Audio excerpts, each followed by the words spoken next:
Okay, it is 7 o'clock. I'm going to go ahead and call this meeting to order of our February 27th REMSCO meeting. We're going to begin with the Pledge of Allegiance.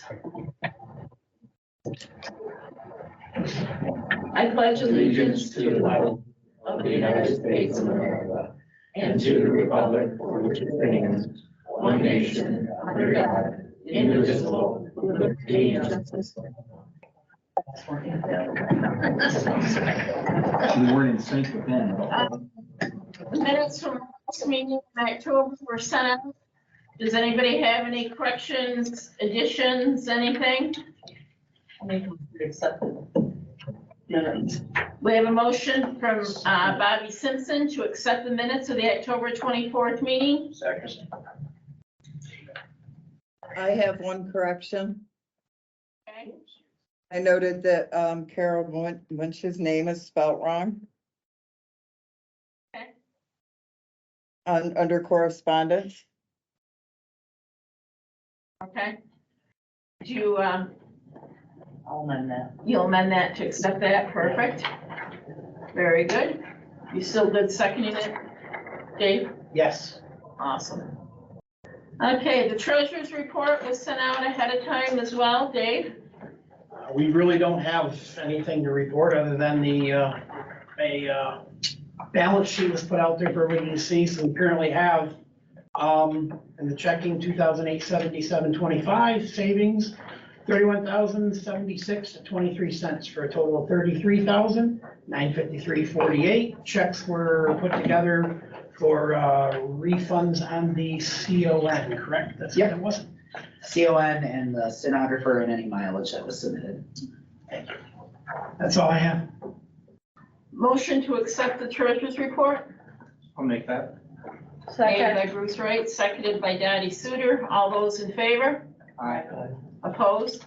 And were you able to get that up on the screen there to show the dates that T&Es had to be submitted by? Were you able to do that or no? Absolutely not, because it took me so long to get hooked to see our cameras. That's okay, I'll just review it. So we had a problem with last quarter because T&Es were submitted after we had to submit our voucher to the state. And so you can't get that money. So we will send out, but I added a column to all our meeting dates with a date that vouchers have to be submitted by so that we will have that there so that we can make sure that we can get reimbursed. There's only, I think, one quarter that really impacts us, but I gave everybody, I think, 4 weeks to do it. I think that's sufficient to submit T&Es from a meeting or anything. So you will see that. We'll put that out in the packet with the minutes and everything from this one. So I'm gonna ask for a little help there just to make sure, because if it's submitted after we've submitted the voucher, we can't get reimbursed for it. You can't submit it again. So we just want to try to make sure everything is tying out correctly. This is the enforcement list, and I mentioned last time I was going to go in and look to see, rather than just read, where it says, you know, they're all 10 NYCRR, but you know, the part 800.16A1. So what I did is I went in and looked at what they were for. So this Andrew Kenmere from Poughkeepsie, failure to comply with patient confidentiality, negligence, and incompetence. Got probation for 3 years, a $2,000 civil penalty, and must provide truthful testimony in any future hearings. The second one was Timothy Rogers from Staten Island, failure to comply with patient confidentiality, negligence, and incompetence. He has to complete a refresher within 1 year, and he got a $4,000 penalty. John Kirk from Ramsey, New Jersey, failure to comply with patient confidentiality, negligence, and incompetent. Again, a complete refresher with 1 year and $2,000 penalty. Michael Sudol, administration of fluids, administration of drugs, intubation, patient confidentiality, and patient abuse. his card was revoked and he received a civil penalty of $10,000. The next one, Timothy Parker, offensive sexual contact, and he surrendered his card. And the last one, Joseph Kun from Rocky Point, unprofessional conduct and negligence. And he has to have a paramedic re-education, and his course medical director and his regional director have to review it, and he got a civil penalty of $1,000. So what I'm gonna do is I'm going to go back 6 months and gather all these, and I think that's something that we could send to our agencies to make them aware of, so that everybody can see what we're seeing for offenses out there and what they involve, so that hopefully we can avoid having some of that in the future. Carol is there with us up in Canton. Hi, Carol. So, Ann or Mark, do you have?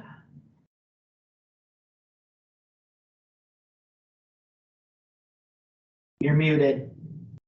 Unmute, please. Probably need to stand. Mark has it. Mark? That'd be a big mental thing away if you don't stand. Beautiful. So for those who don't know, Carol got onto at least St. Lawrence County's EMS advisory in like 1993-ish. Two-ish. It's been on REMSCO for, I don't actually know how many years, Many probably years. before cable was created. Black. So, What's it say?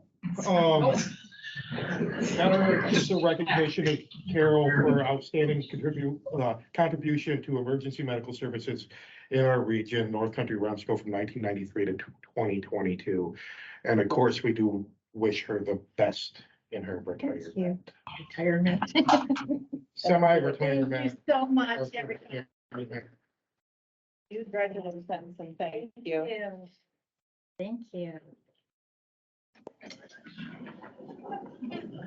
Thank you so much, Carol. You're welcome. Thank you, everybody. The other correspondence I need to read, says, I have enjoyed being a member of the REMSCO, and I have learned a lot from my colleagues on this board, as well as the REMAC and the many EMS agencies associated with both. As you are aware, I've recently sold my ambulance service, and I've been pursuing another path. I believe that it is time that I devote myself fully to ministry work at my church. I have been appointed administrator, and I'm regularly leading and teaching studies there. To perform this work adequately, I must be completely dedicated to it, which means I will no longer able to dedicate myself to the business of the REMSCO. This is a difficult decision to make, as I've been part of this committee since 1997. I will be taking away from this many great friendships, as well as many great memories, along with some sad ones. I wish everyone the greatest of luck as I tender this resignation effective the close of this meeting. Dave Sherman. Good luck, Dave. Thank you for everything. Thanks, Dave. Is there any other correspondence? Hearing none, we will move into auditing committee. We continue to review the finances and outstanding checks and all that, and are not having any issues with that. That all is remaining where it should. Bylaw, Ron Smith. Okay, many that won't go away. There's a bunch of changes proposed. We're gonna start with Article 4, officers. It says nominating committee of 3 members. We're adding 1 from each county shall be appointed to the council chair, by the council chair. It's just that one small phrase that we're adding. This came as a seconded motion last meeting. So, Roll call vote? yeah, my question is, do you want a roll call vote each article, or do you want to do them all at the end? What is No, the roll preference? call on each one. Okay. Okay, Article 4. Section 2 officers. No, I'm not. Roll call vote, please. James Barr.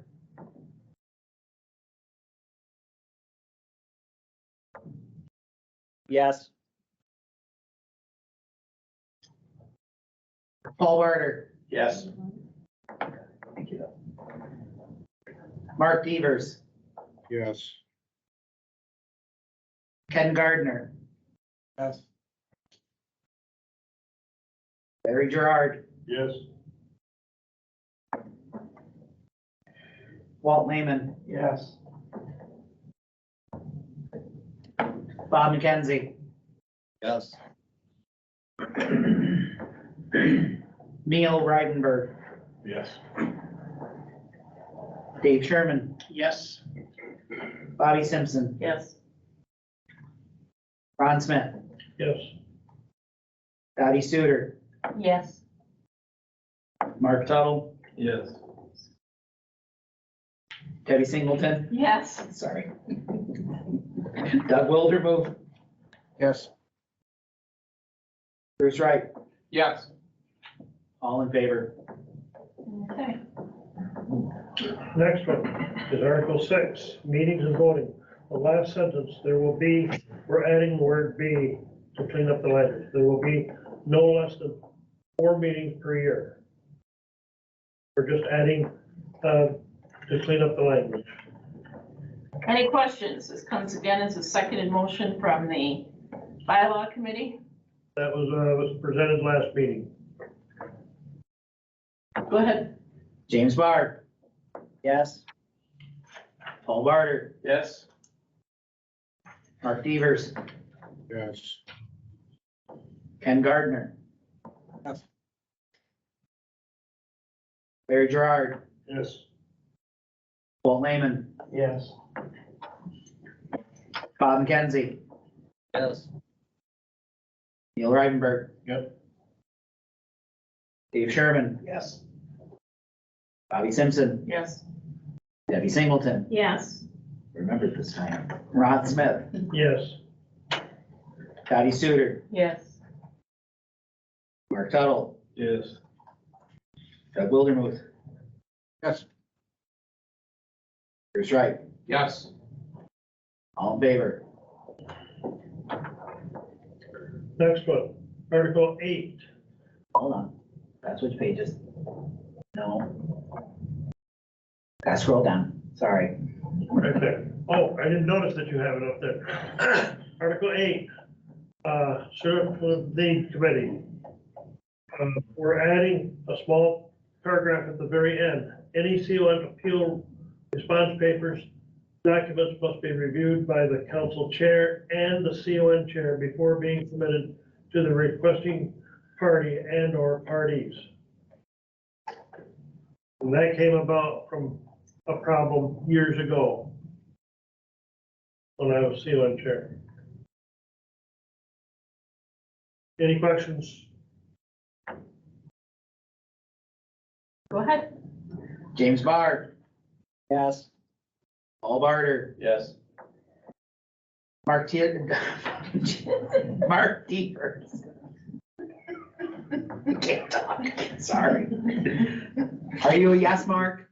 Look at that look. Yes. Ken Gardner, Yes. Larry Gerard, Yes. Walt Lehman, Yes. Bob McKenzie, Yes. Neil Reidenberg, Yes. Dave Sherman, Yes. Bobby Simpson, Yes. Debbie Singleton, Yes. Ron Smith, Yep. Mark Tuttle, Yes. Dottie Studer, sorry. Yes. Doug Wildermuth. Bruce Wright, Yes. all in favor.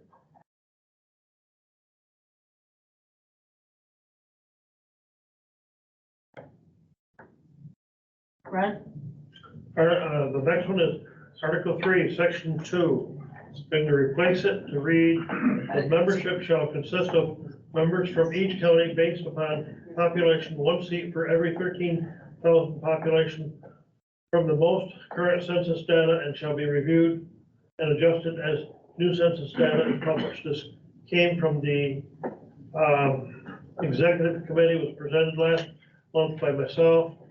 There was a competing one that was not presented that changed the numbers to a minimum of 5 from each county. And I'm on record of opposing this change.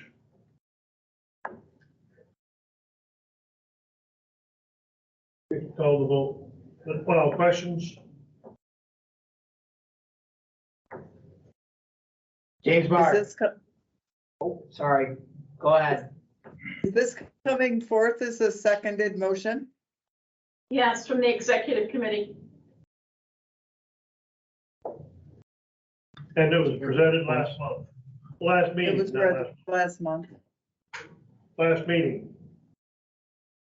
Do you want to pull up the two different ones there so people can see? I did one by census and then I did one by minimum, and it was felt that the census one made more sense. Jefferson will end up with 8 seats, Lewis will end up with 3 seats, St. Lawrence will end up with 9, and I don't think those numbers are correct.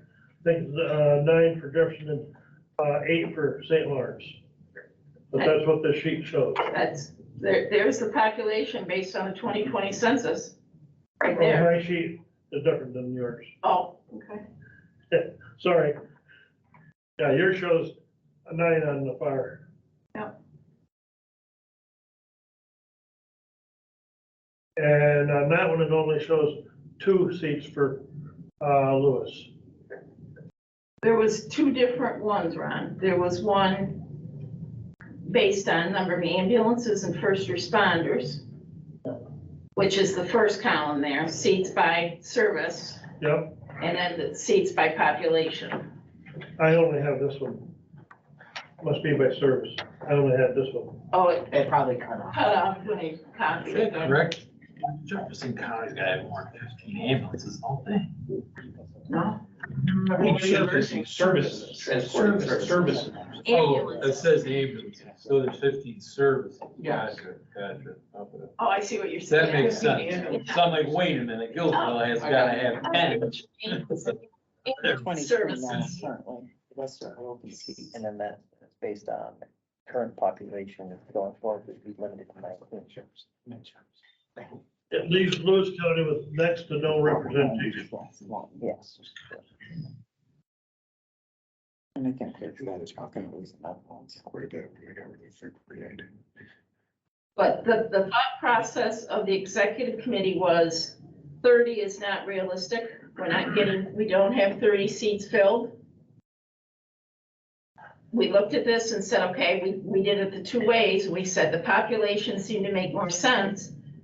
When you say Lewis is going down to 2, that's correct, but they only have 9 services in their whole county of 26,000. So should they have 10 seats for 26,000 and 9 ambulances, 9 services? That was the rationale that the executive committee came up with, was let's make it would be reviewed yearly and would be adjusted accordingly if things changed. It's worked very well for the last 45 It years. has not worked very well. We do not have the seats filled. We do not have people sitting here. We have 22 people sitting on the council, that's it. Well, that's. Wondering how many open seats there are. 8. About 48. Can I just ask one thing? If we're gonna have conversations, we gotta hear them. And so we can't be talking over each other. I can't even hear what they're saying. It might be my hearing aid that I don't have. Am I borrow one? But I can't hear what they're saying. If we're having a discussion regarding this, we should actually everybody hear what's being said. Could you repeat what you were saying, please? We were having the same conversation that you were having down there. Essentially, but basically one of the big issues is we can't get a quorum for anything because we don't have enough people.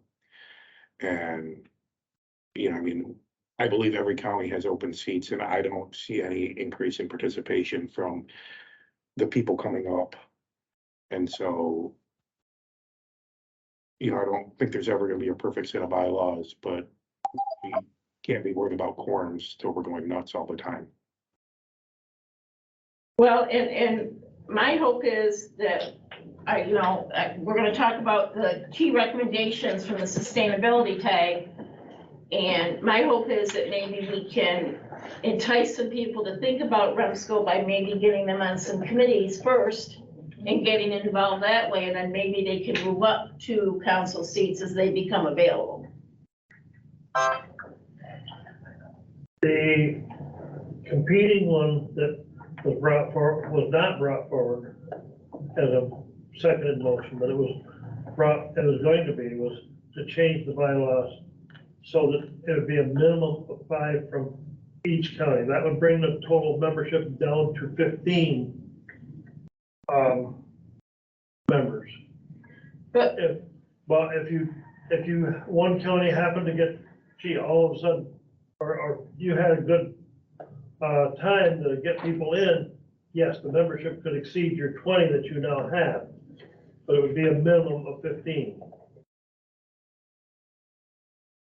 And I don't know how much effort has been, I don't know what kind of efforts have been made to get members. I haven't been involved in that side of things ever. I can say from this office, a lot of effort has been made to get the seats filled.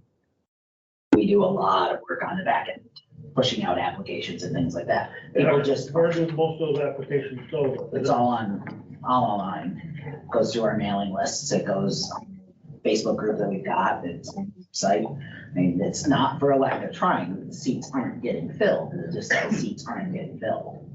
People either don't have the time for it, or the people that you're asking and trying to go after are already, they're like, I'm gonna use Mark for reference. I mean, Mark Beavers is ridiculously busy. I mean, there's a lot of people that can't do that anymore. How Neil, many seats are currently filled by Lewis participants? Sorry. that's What all do right, we do here? you're fine.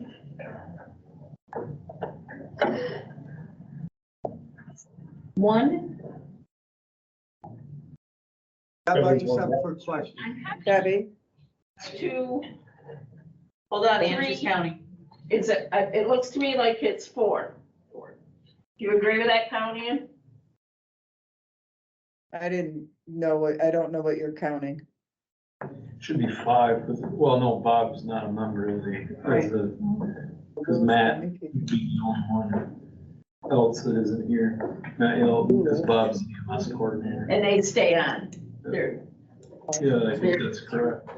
that's right. And in that's there, not basically. included in the count, Right. What is not included? the coordinator position. No, it's not. The coordinator is not included, even No. though they're a member? That it's a, Not, It's Ex officio. yeah, It's in the Article 30. They're actually an ex officio member of the regional REMSCO, which county they go to. I So thought we they don't were have a to- full member. I thought they They were a can full be. voting. they don't are, have- they're not, it's They're not- tied it's to a the position, position, not the not the person. name. right. So if, It's not the Bob position, it's the McKenzie person. leaves, somebody else is in there, it's the position, not the name. Call the question. Ken had a question here first. I just had a question before you called it. I just had, currently, we just had a small discussion over here. We have 29, is that correct? That's on REMSCO now? No, 23. 23, Well, there's 30 seats, right. but only 23-ish are filled. Okay, so by this count, okay, so by this count, we're going to 19. We have one resignation tonight, I'm hearing there's a possibility of another. What do we do with the other 2? Do we just remove people?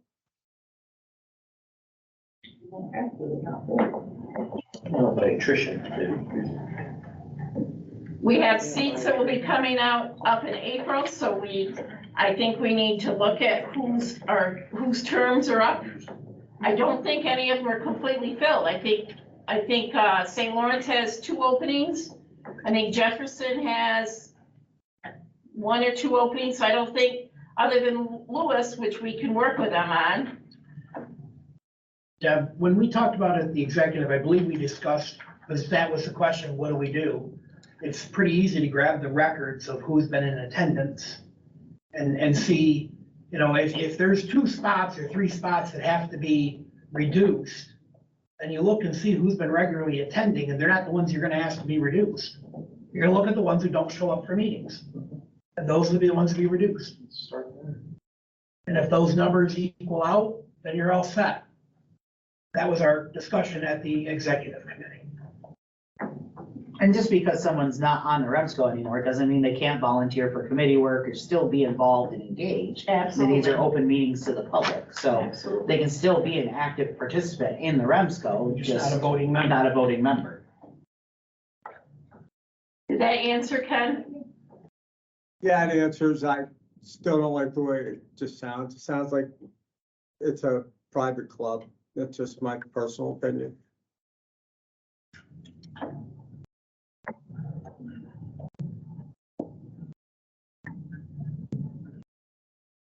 So help me understand what you're saying. It's limited to 30 anyways. No, I understand what you're doing, Deb, and I understand the problem that we have as far as getting people, just something about the wording, the way it's being put that, I don't know, it just doesn't sit right with me, that's all. It's not a knock on you guys by any means, it's just something. No, like I that. want to understand. Right.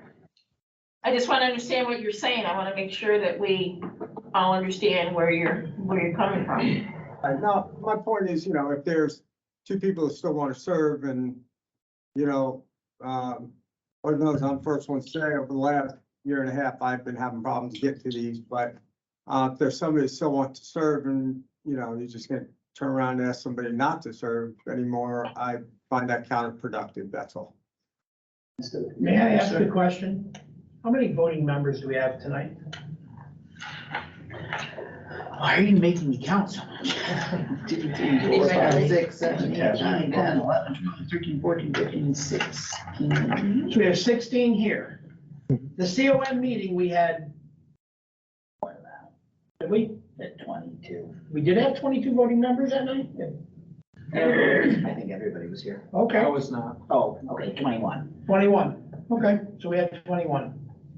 All right, the meeting before that, we didn't even have a quorum. Correct. Canceled. The meeting before that, I mean, again, working on getting a this is the quorum. point, this is why this came up in the executive committee. So the discussion in the executive committee was if people want to participate, they'll show up at the meetings, they'll get on the committees, they'll do stuff. I understand being very busy, which is one of the reasons why I'm doing what I'm doing. But in fairness to everybody, there's got to be a way to make this easier. If the overall numbers are less, it reduces the number of people to make a quorum. If you reduce them, you're going to have absences no matter what. I'm aware of that, Ron. We went over this round and round. That's why it was brought up and presented. And And it you're was going to have presented, vacancies no matter it what. was presented, at a meeting, went out. And now yes, we're still here to talk about it, but we can go another 3 months and talk about it then, and you'll put it off, and we'll go we won't, you'll put it off and go another 3 months. So this comes as a seconded motion at this time? So from the outside looking in, I've done it all that I can, but I probably am not perfect. We're aiming to go from a position where we can't conduct business with 10, 10, and 10 because we can't get quorums. And then, the gentleman to the right of the screen made a good point. I would advocate that 2 for Lewis County is a little short-sighted. I think that they should have a little more representation from that. But the key is we're going from a position where we can't do business to a position where we probably can do business a little better. So a change has to be made. I'm of the opinion that 2 in Lewis County is a little short-sighted, but their population is only 56,000. 26,000. I'm sorry, 26,000, right. Sorry, my bad. Let's hear from a couple of the Lewis County folks. Mark, you've been on this council a long time.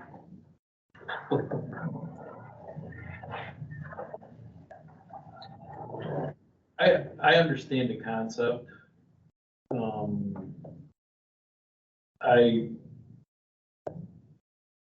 I think it has the potential to work.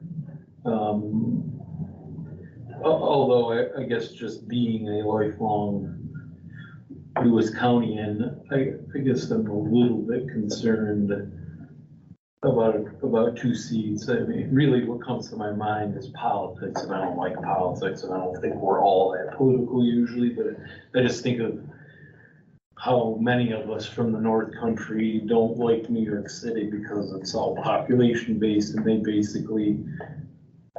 dictate to the rest of us how it goes. And I guess that's the only piece that I'm just a little uneasy about.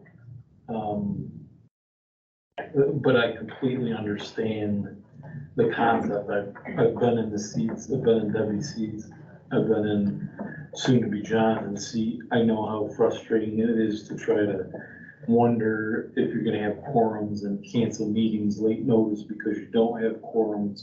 So certainly something has to change. Well, and the thing I think folks need to realize is, as we're making this change today, there's nothing that says 2 meetings from now, people come back and say, hey, I think it would work better this way, and another proposal is put in for a bylaw change. I mean, you know, we say bylaw changes have to be read at one meeting and voted on at the next, so there's nothing that says that we all of a sudden say this is not equitable and we need to make a change. I think that's the key to remember as well. Plus one. And honestly, there's really, with the exception of probably CON matters, which there's really nothing that's super county specific, really, when you think about it. I mean, it really isn't. I mean, it's good for the whole. I've been coming to these and never had a vote here. How many years have I been coming here to these meetings? For years and years and years. And everybody's listened. Everybody here has an opportunity to speak. Like Mark just said, about the only thing that really matters is a CON vote. Very little else really, when it comes down to the actual voting, really matters and impacts a whole lot of people. So this is open to anybody. The 4 or 5 people that may potentially lose their spot, there's a lot of work needs to be done. There's committee assignments that are just as rewarding and fulfilling as having a vote for a CON. So if you want to get involved or stay involved, come to the meetings.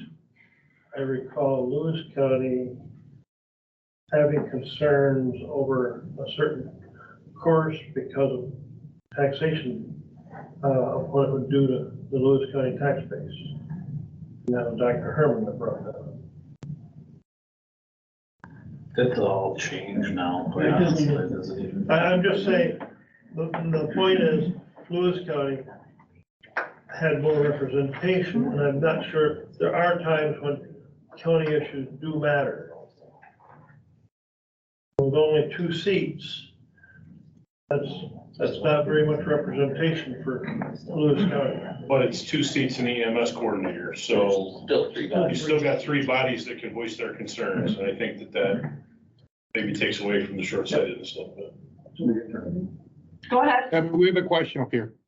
Yeah, not so much of a question, but I would say, overall discussion, I agree that, there's a lot of seats that are unfilled, lack of participation, poor quorum at times, and there has to be a way to do it fairly and equitably for everybody.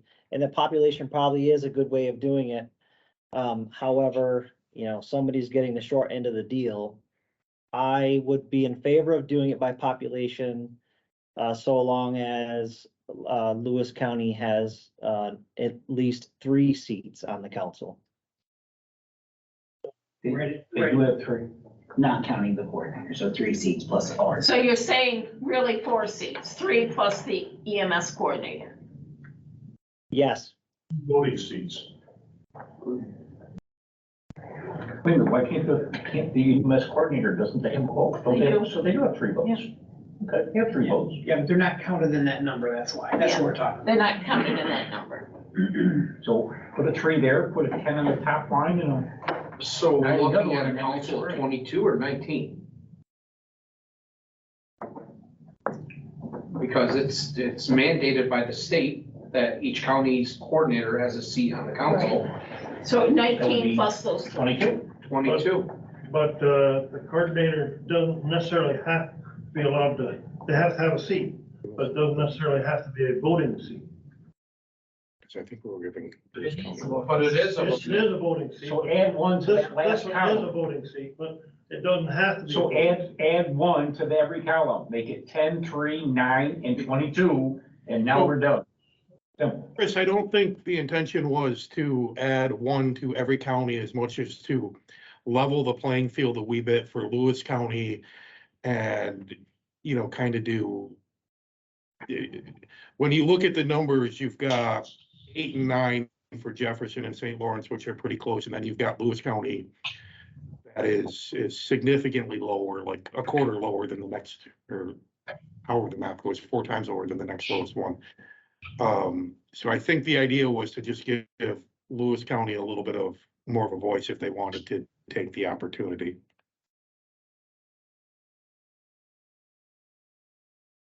And just to So- clarify, that the county EMS office positions will be voting members moving forward? Yes.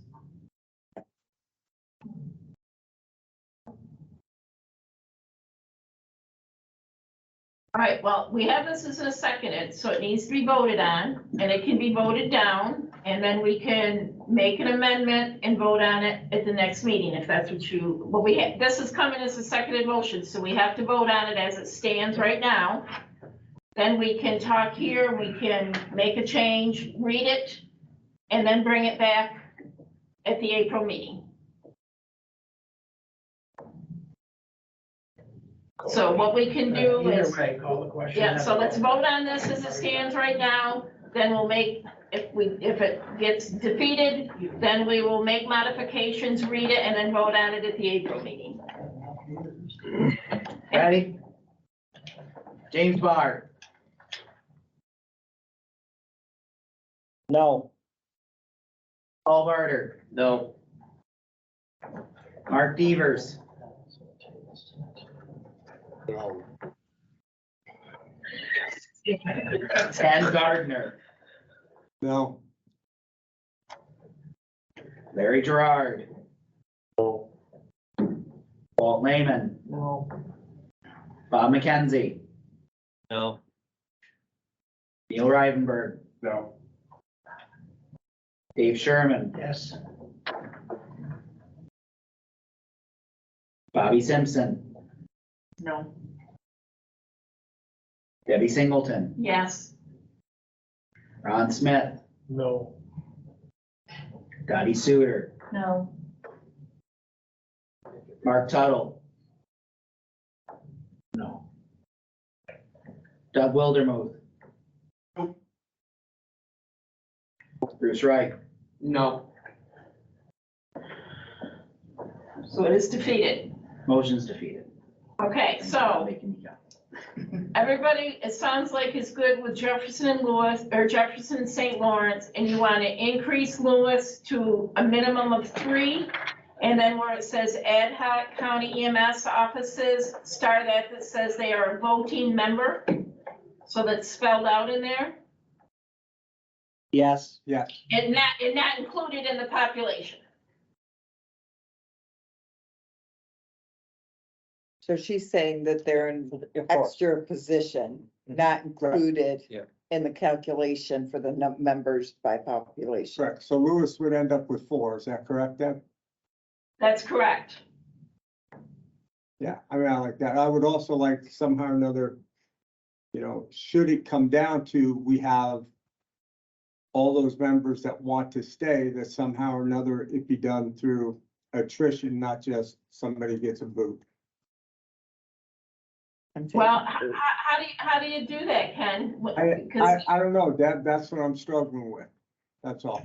I mean. You know, I mean, if you do have people Membership that amendment. want to serve and are still on and are serving, you know, you ask somebody to leave, that's counterproductive. So I'm just trying to figure a way to do that. I didn't say I had the answer tonight, Deb.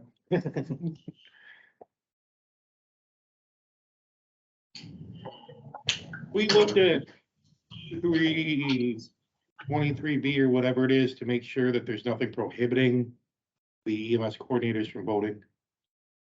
They can be, it's in Article 30 that they can. Okay. be a vote- And it's in our bylaws something. as well. It's in something that they can be a voting member, I've read it.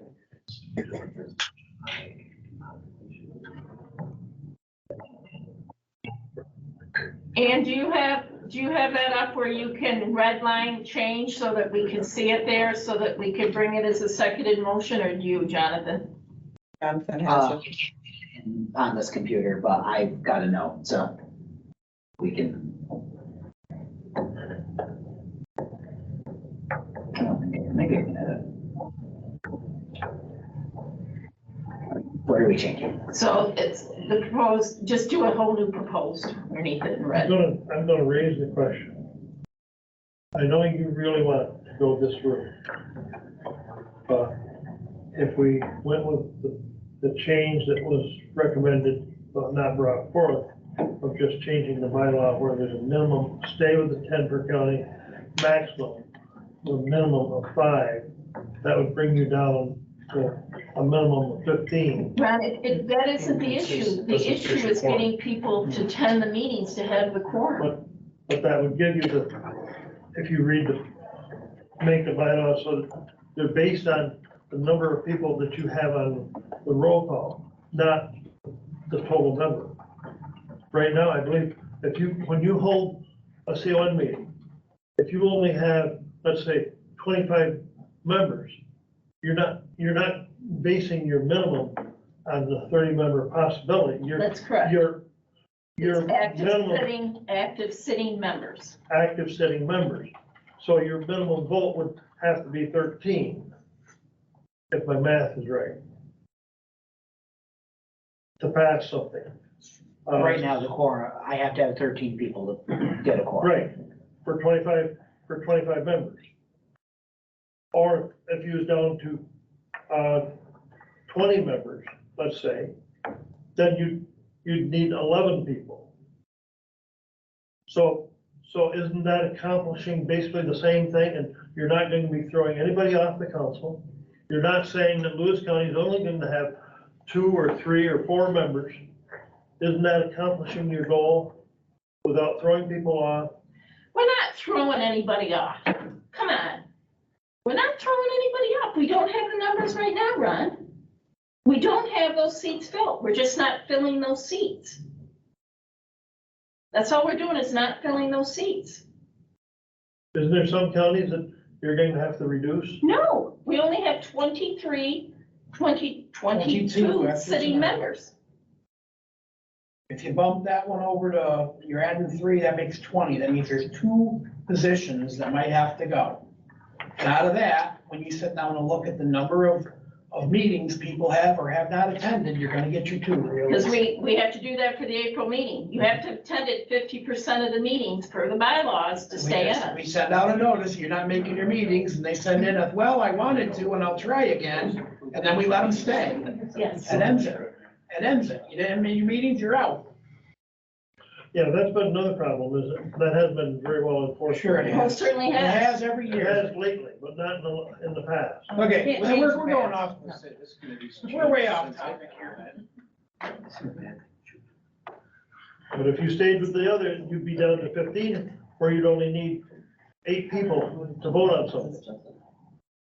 Ron, that's if you have only 15 people. We're going to That's right. 22 people. A minimum. But if you modified the current bylaws with a minimum of 5 per county, that'd be bringing you down to 15 members. Minimum. So then To hold you the are- meeting, You to still hold the can meeting, have, you're only gonna need 7 people. So you are kicking people. So you're kicking No, people off. No, you're not, because No. that's a minimum. Maximum is 10. Ron's suggesting that each county have between 5 and 10.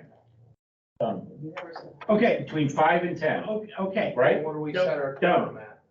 Just sitting members? Active members. If Lewis County comes up with 4, or if they come up with 6, or they come up with, whatever, each county has between 5 and 10 seats available. How they choose to fill them is up to them. If I understand them correctly. That's correct. There you go. Can we move this back to committee and move forward, because we're I guess so. The I committee guess so. should be having We're these just not gonna be discussions to effective review this. conducting business, but yeah, we'll go on. Was there any others on yours, Ron? Did we do all yours? Yeah, Okay, now you have, do you want to do that other we yes. talked about right now? Yeah. So we have a proposal that's coming in.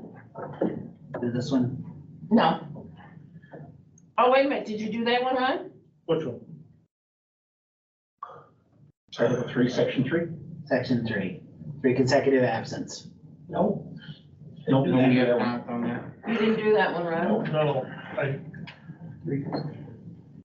No, we didn't.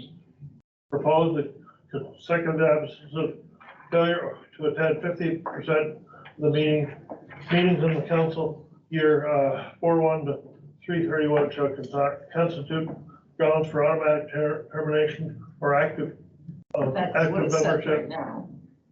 Request for an Oh, that's what we excuse. added about the Hmm? committed in writing. Okay.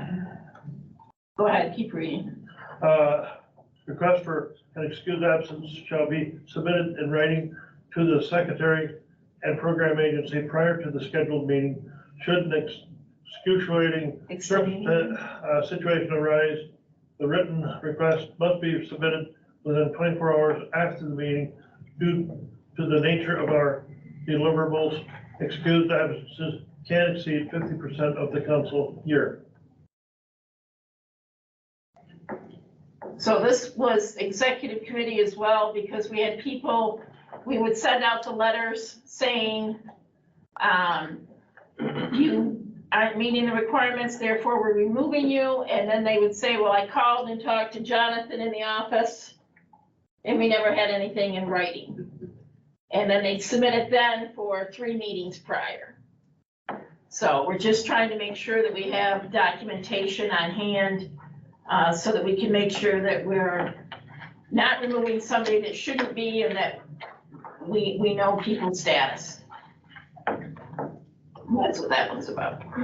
That was executive committee as well. That comes forward as a seconded. It does. That also makes note of the fact that even if they're excused, if your excused absences are more than 50%, you're still being terminated. Yeah. So it's gotta be. Ready? Ready? James Barr, Yes. Paul Barger, Yes. Mark Devers, Yes. Ken Gardner. Yes. Barry Gerard, Yes.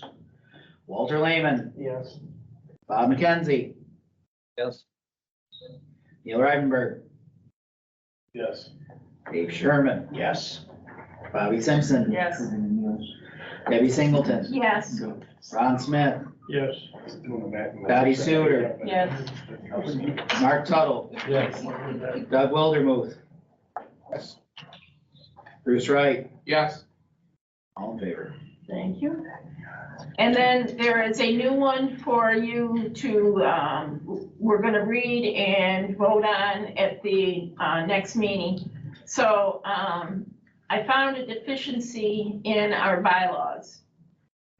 If the executive committee is to terminate somebody because they, there's a whole list of reasons you can be terminated on professional conduct, not ethical behavior, things like that.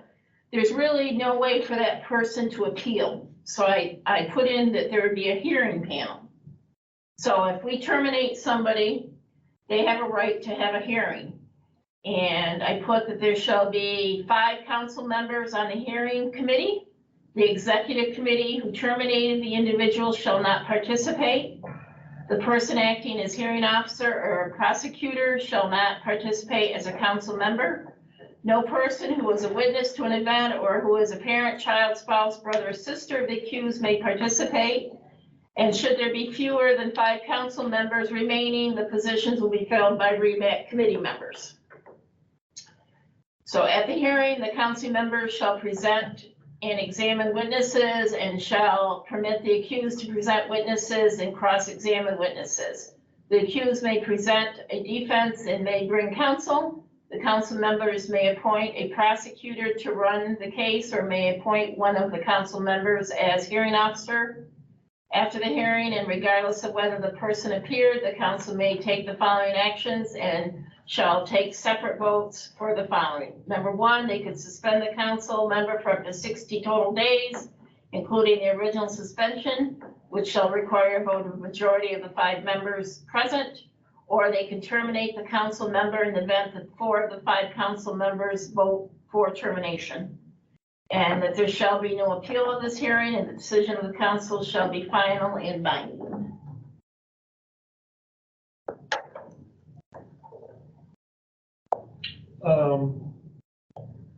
Just a question. The decision shall be final and binding. Is that legal being where a state agency don't they have the choice to go to court on Article 78 hearing? They did, it wouldn't apply in here. We're a state agency. Yeah. So wouldn't that apply to, But we would, if they really wanted to carry it that far? Right. Well, It would be anybody- legal and binding here. You're talking outside court. You can do what you want on the outside. We could sue you civilly, tomorrow, but it has nothing to do with this entity, this body, this board.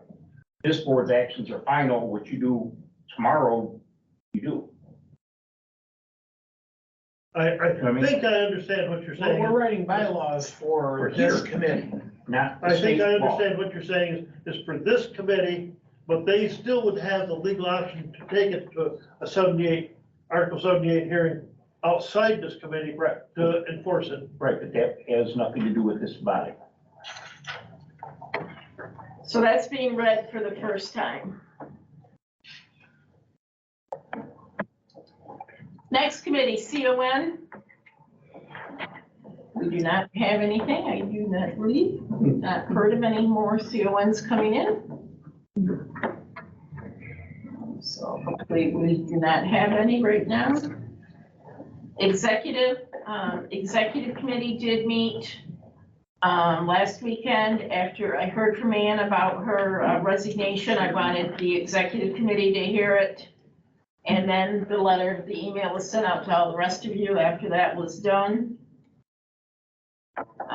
We also, the reason for that hearing is some potential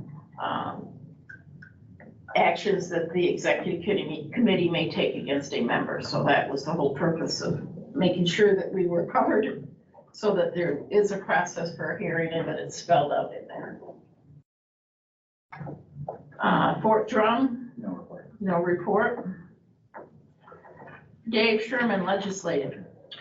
So the one big thing I wanted to bring forward is, well, I'm gonna give you good news first. The good news is we were told that the Senate Insurance Committee is actually finally gonna be looking at our direct pay bill that we've been having proposed regularly for going on 15, 18 years. Probably longer. And, or longer. That bill is Senate Bill S1466. What that will do, if it actually makes any headway, is it will tell the insurance companies, you will in fact pay the ambulance company their usual and customary charge. Many insurance companies refuse to pay ambulances direct. They'll pay that amount of money to the patient or whoever has got the insurance, but they won't give it to the ambulance company. And every time we go forward to try to get legislation to push that, insurance lobbyists go in and tell them, well, if we do that, then we've got no pull over networking, we've got no ability, we're gonna have to raise everybody's premiums. Well, they raise them anyway. Based on a lot of stuff that's been going on in this last year, they're finally thinking they're gonna look at it. And we were told that the Senate Insurance Committee is going to look at it. If it goes forward, you still need an assembly bill. So this is something, folks, contact your legislators. I can tell you that the legislators for the North Country are all on board with this, just from us talking to them all the time. The problem is getting some other ones who get lots of money from primarily your Blue Cross insurance lobbyists.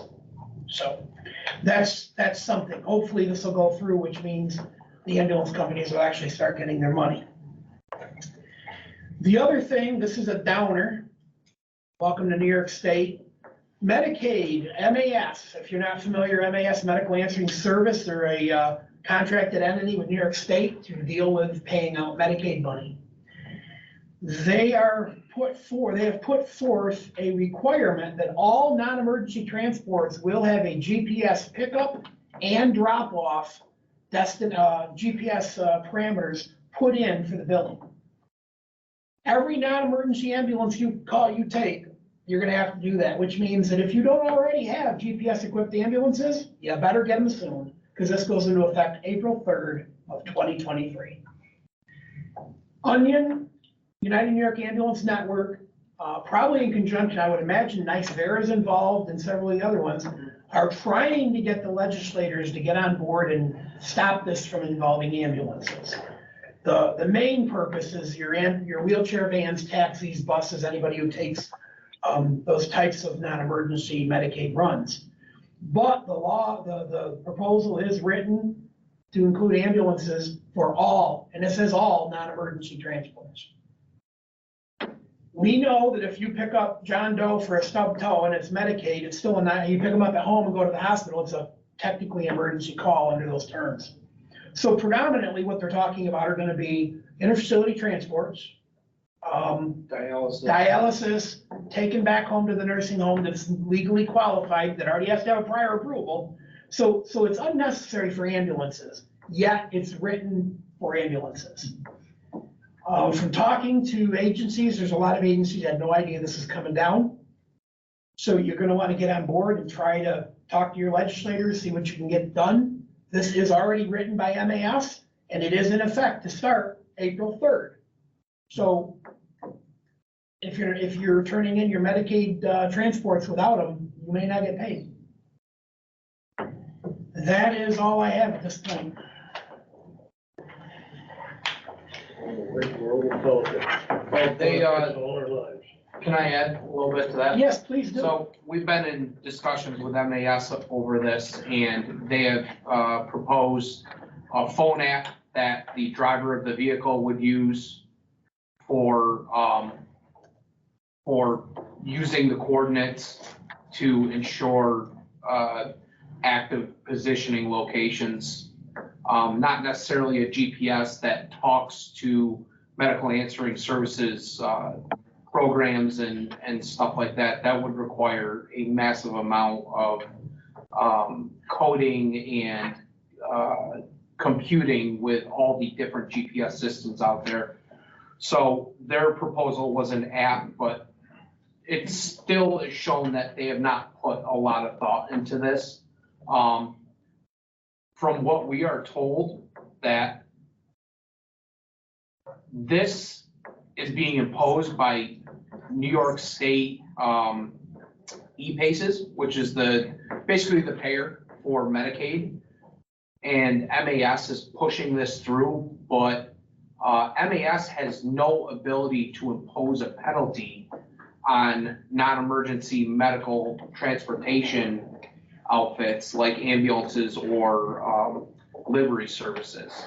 We've been told that the penalty comes from Medicaid down to down to MAS or whatever Medicaid contractor that assigns the transport work, and those Medicaid contractors cannot push that penalty forward. So there's a lot to be discussed about this, and a good way to get ahead of this is, like Dave said, get a hold of your legislators and oppose this, because this could really be an issue for EMS, and it potentially could drive away a lot of transportation providers out there.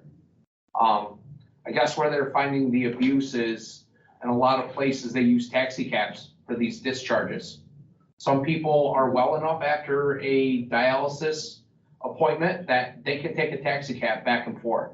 Other people require ambulance. There are some patients that require ambulance discharge to a nursing home or skilled nursing facility. So the bottom line is they're going after ambulances and everybody to ensure that they're getting accurate mileage when we are typically not the source of that abuse. Yeah.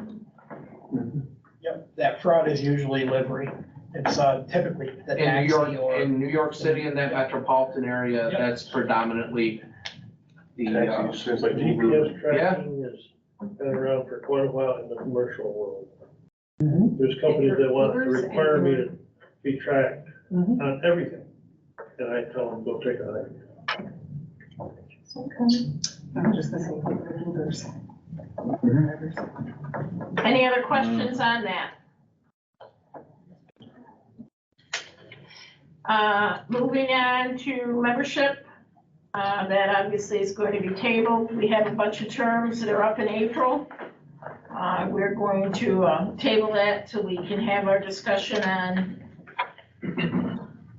what we're going to do with our membership numbers.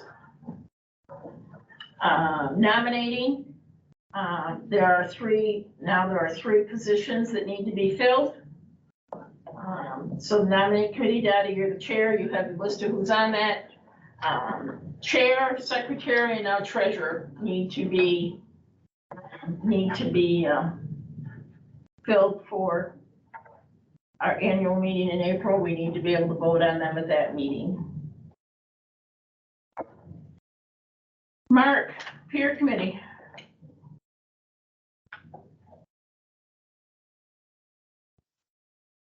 We had a couple of excellence in EMS awards that went back to Jonathan to have the certificates made up. And other than that, the of the year applications will be coming out in the near future. And I would encourage everybody to submit of the year applications.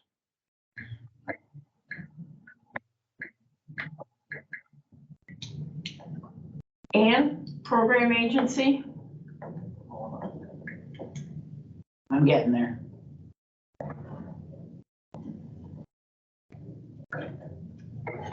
There you go. All right, next one. Remember, All right, so we also had Dr. Heiss, who left the REMAC. She'd been on the REMAC since 1999. I was able to go over to her office and give her an award on behalf of the REMSCO, so. RTAC did go to the meeting. There's the remaining meeting dates listed. They are doing burn echo educational presentations. They are virtual. We do send out the notices. The dates are listed there. The big, huge discussion on actually what is classified as trauma, as Upstate was reporting that they were at 118% capacity in January, and as we all know, it has been very difficult to get beds for patients, for our trauma patients going down there. There was a discussion on missing pre-hospital care charts, and just wanted to remind any hospitals that if they're unable to find charts, to let us know in Hospital Hub, so we can look at it. And actually, it was one of those requests that led to us finding a huge problem with one vendor that's still being addressed at the state level. So the stroke committee, the meeting was canceled in December. The next one will be March 17th. I just threw this out there. We still have grant money sitting there. So agencies who want to send us, get their folks to do the education and send us a roster of at least 50% of their members that are registered in our database. We can give them $249. It's not much, but, or what was the amount, Jonathan? It's something like that, 239, something like that. 229. It was off by a few. Anyhow, there's a little bit of money there, not a lot, but I'm hearing that all agencies need money, so this is a very simple way to get a little bit, even if it could buy, staff a pizza party and boost morale, I think that would be a spectacular thing. Moving on. There's a whole list of agency renewals that have taken place since our last meeting. Not gonna read all of them, and as you can see in the transport ALSFR list, the 2 amended certificates were received. Parishville's with the additional, with their expanded territory, as well as Phil Gray, with their stock transfer, so. PAD, public access defibrillation, we got an update for Hubleton Fire Department and a new one from Trinity Episcopal Church in Watertown. And so the iGel BLS demo project, all the information came out. The project itself is being managed by Hudson Mohawk, but they want to ensure that the regions are aware of it. So we have seen applications for those ambulance services to date come to the office for signature. We have some regional BLS adjuncts that came from Seaway Valley and Hubleton Fire Department. The REMAC was canceled tonight due to lack of quorum, so they will be moved to the next REMAC meeting. And they've received provisional approval until such time they are fully granted. Jonathan, all you. So, DeGrasse Clare South Russell is still working on a go live date. North Pole Fire, I met with them 2 weeks ago. They haven't set a go live date, but they're looking at the state image trend system. And then DeFerriet First Responders have gone live on the New York State image trend system in November. And the list below are remaining departments that haven't done anything in regards to it going to electronic documentation. So the EPCR data integrity stuff, so the schematron was supposed to be updated on 1/23. It wasn't.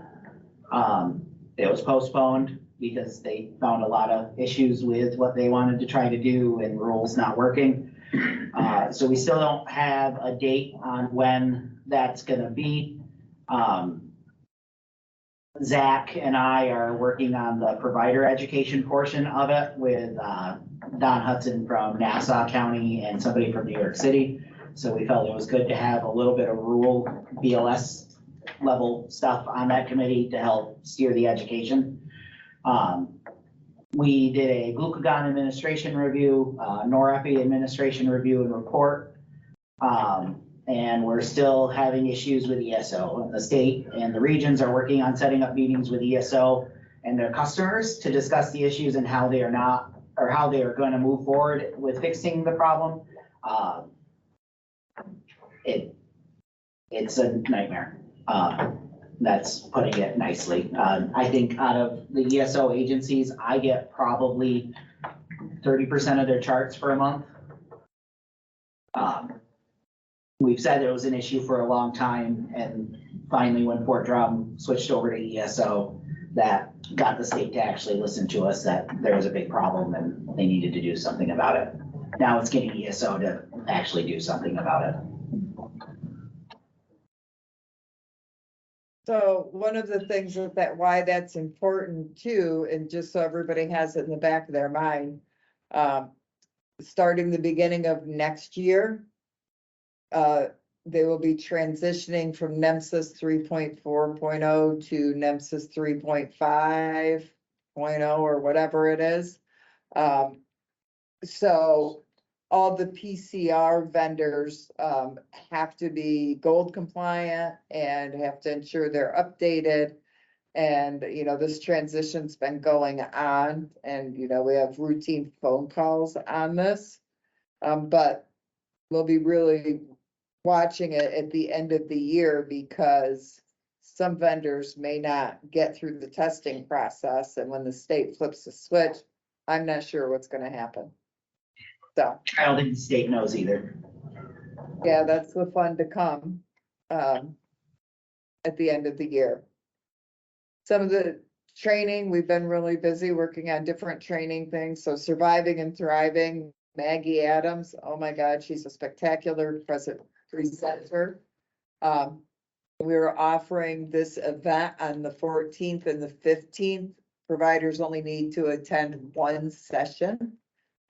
They will be offered in Watertown with a virtual option as well, both dates. There's like a $5 or $10 fee for it. That's it. Very cost effective, but again, this is something that you should have all your providers, encourage all your providers to get to, because it's going to help them understand why documentation is so important to revenue recovery for all of the departments. Spring Fling coming together nicely. I'm just waiting on one set of lectures, and we should have the brochure out in a very short time. We are doing a leadership conference in conjunction with the AHEX. That's going to be held in Queensbury, but it will be a hybrid on May 13th. And then the learning management system launched at the end of January, and there's the numbers of the folks that we have into the system just since the very end of January. So it's really been less than 30 days. So since it launched, so that's good. I'm going to do an image trend documentation training at Rensselaer Falls soon. I don't remember the date. You can skip that one because we have expiring terms on REMAC as well, but some miscellaneous stuff. I've been participating in the quality metrics and legislative committee and state systems committee meetings. I did attend in December and February the state meetings. There's the list of when the next state meetings will be held, as well as the EMS Memorial, which will be May 23rd. So other meetings we've been participating in is CMI Emergency Preparedness, the Northern New York Child Fatality Review Team. I'm not gonna list all of them, they're there. The North Country REMSCO vouchers have been completed and the report was done and it's been sent in. At the last meeting, we were still waiting approval of the program agency contract that was approved. And again, we have a new paperwork at fdrhpo.org email for any agencies that are sending paperwork to our office. So that way, if one of us are off, it doesn't sit in our inbox, as everybody has access to that email. So, any questions? So I sent everybody the email letting everyone know, and last day with us will be the 23rd of March. And she is going to try to make it to Spring Fling that Friday night, have some tacos with us and spend some time with folks so we can send her off appropriately. Her dedication to the region goes without saying, and it's been a tremendous asset to all of us, and she's going to be sadly missed.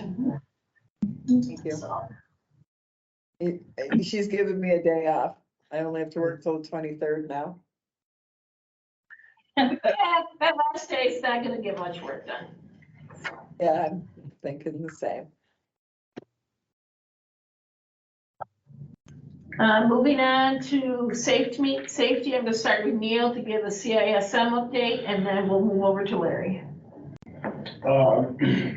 CISM's kind of been working in the back rooms, trying to resolve the challenge of getting other people and new people together in the same place. Jonathan's been very helpful.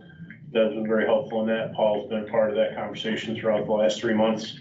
As far as busy, there's been, I believe in the last 90 days, 4 events that rose to the level of asking either through our 911 center or from St. Lawrence County for debriefings.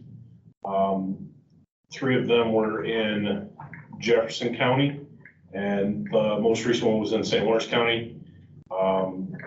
Probably in Jefferson County, we saw around 20 people, talked with 20 people. And there's been lots of opportunity for one-on-one follow-ups. And probably the big one was we, along with NILEAP or New York LEAP, which is law enforcement, EAP, state troopers, EAP, our team, North Country, with a smattering of the newer people, along with Franklin County's team, went up and did a debriefing in St. Lawrence County for their rather large, rather gruesome motor vehicle accident. So the team has, most of these, and these all have actually been managed by with the leadership of the NNY team, with just a smattering of the new people in to help out until we sorted out the insurances and kind of the plan for moving forward. So we do have a meeting scheduled to get everybody in the same room and talk about not where we were, but where we are and where we're heading. And then I'll report back to that. So Neil and Lee and I met and we revised the application. And Neil took it back and got it so it's a PDF format, so people could just type it in and not have to write it in. We got a CISM email set up so people could send them back, and then they'll go out to Neil and to Leah to do that. Personal letters went to the whole original NNY CISM team, asking them to stay on and to send in a letter if they would like to do that. And I think we got 4 positive. 5 positive, or 6, and then one that said that their time, it was time for them. Love to keep doing it, but his time is becoming shorter. So then Neil sent the same application to the folks that completed the class that Paul had scheduled last fall and that we had attendance at, for them to get those applications filled out, so. I believe they're coming in relatively slowly, but I've had been interacting with both groups quite a bit. So Lee and I are talking a couple times a week and think we have a good path forward, but slow and steady wins the race, I guess, like I said. Well, we've had a couple hiccups with the email too. It was kicking back Gmail addresses for some reason. We don't know why, but I think we've got it resolved now. And we're gonna actually integrate into our website, the FDR HBO website, a page for CISM that will have contact information, application for membership, and how to get a hold of her. So the loose ends that I think are important for us to tie up is and then why I just recently had their annual meeting where they elected their officers again, which, that's fine. I'm not sure how that fits into the bigger scope of doing this through the regional council. So we'll sort that out. They also have a bank account that's not part of the endeavor of the regional council. I'm not sure where that's going to end up, but I believe that it's incumbent upon them to sort that out with, where they want to be. I have a couple of questions that I still need to get answered through Deb, through the council, through Deb, and regards to the insurance. And we're just moving all that full snail space that makes it smart and safe, but we're delivering service when it's needed, so that's the important thing. Thank you very much for your endeavors working on this and helping us. That's 4 debriefings that happened that probably wouldn't have happened before. Right, and, in addition to that, I've probably had an opportunity to, I wouldn't call it infusing more than a peer-to-peer conversation, probably a dozen or so. This stuff is happening every day, and it's all providers that are impacted by it. They're built different today. We were all built 10 feet tall and bulletproof. That's not the case with providers coming up through the fire departments and in the EMS industry today. So I think there's going to be a higher call volume than ever before, and we just got to stay on the right path. So,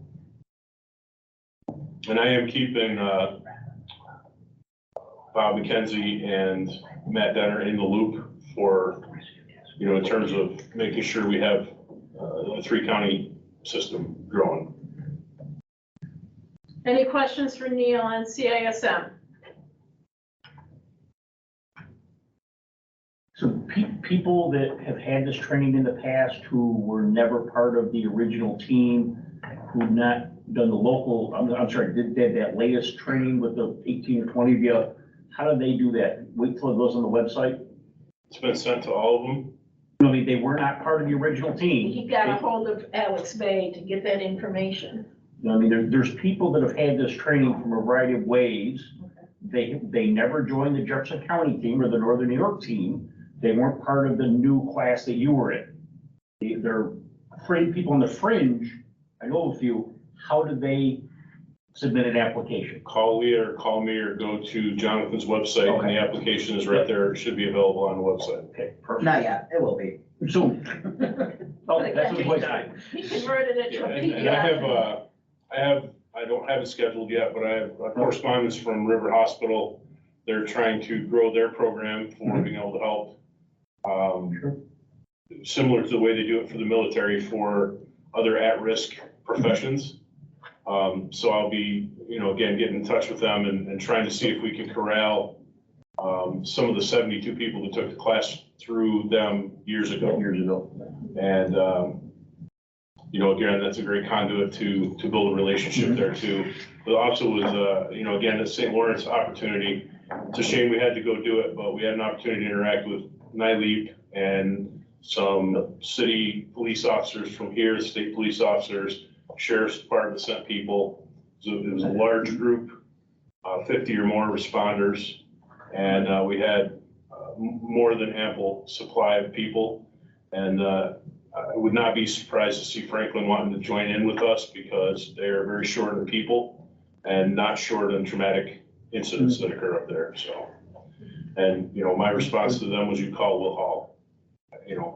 My boss lets me go anywhere. So I'll look at that from the insurance end for the coverage to see what we need to do there. that's one of the questions that and again, not for nothing, but if I can take me and two of my deputy coordinators that are a part of it and do what we need to do to help them, to stabilize them, I'll do that through my job, not through the. Well, no, I think it's important we help everybody. I just want to make sure that we just have you covered. That's all I was. This is one of the questions that But, we spent a lot of time on that. I think we were like 3 hours that day on the call, but got the application where we thought it needed to be and got rid of stuff that didn't need to be on there. And then he took it back and got it so that it was a fillable form, which makes life easier for everybody. So we're trying to see what we do to make it easier to get folks to step up and join in and do stuff. So I want the groups to get together in one place and have a conversation about not where we've been or what the problems were in the past, but where we are today and where we're going in the future.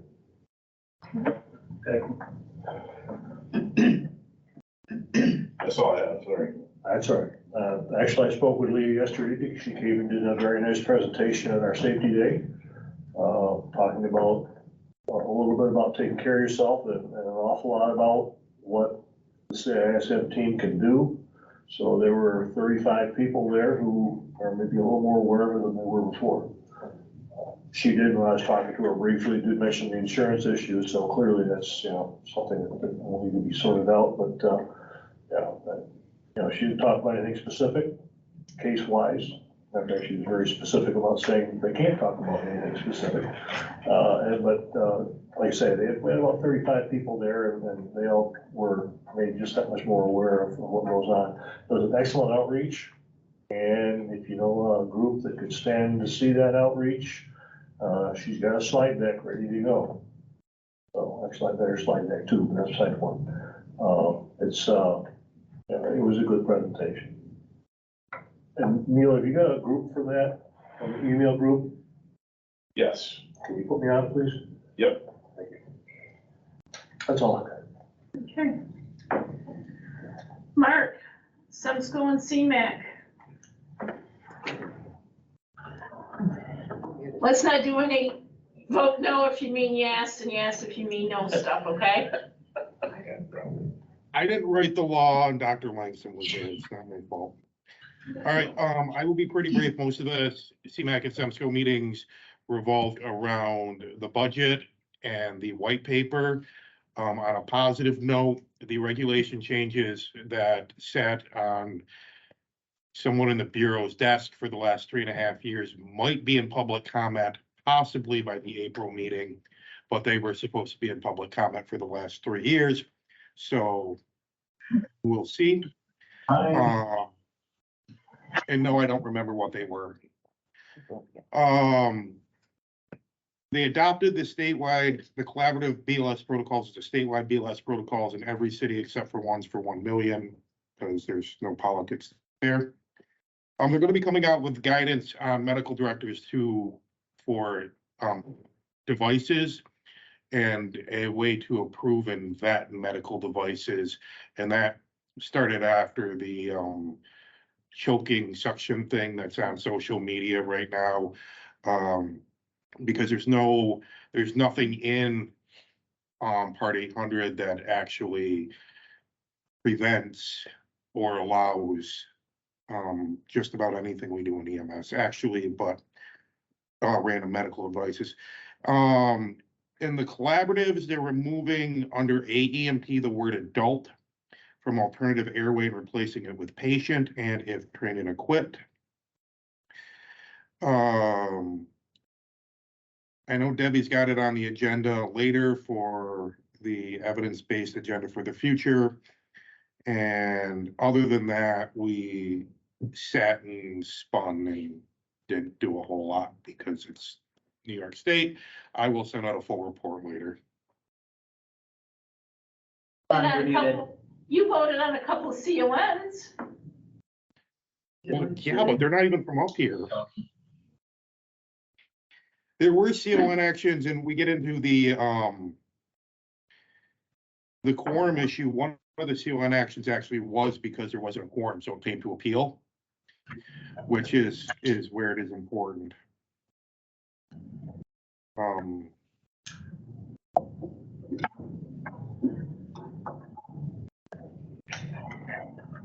Well, it was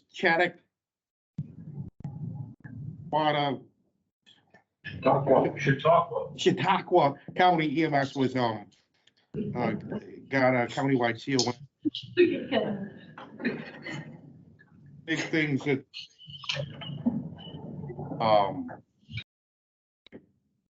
almost 2 years to actually do anything with their countywide CON Medicon. And they didn't do anything with it till they got SOD'd by the state.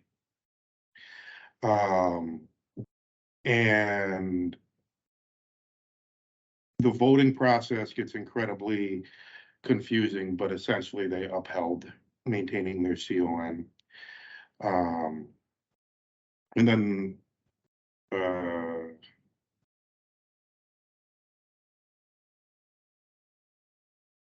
the other CON that was there was actually dropped. There's been a lot of conversations about physician fly cars. And as of right now, there is no mechanism for a hospital to buy a fly car and put a doctor in it and send it to emergency calls, because New York State does things so intelligently. And the favorite words out of the Bureau are there's nothing in Article 30 that allows it. And the most typical response is there's nothing in Article 30 that prohibits it, which is where the issue comes into play with the budget. If you have not read Part S of the health portion of the budget and all 1,100 pages, there's about 17 pages dedicated to EMS. The state will pretend like they're selling you an awesome document, but there are also a lot of things in there that are kind of sneaky, so read it and form your own opinion.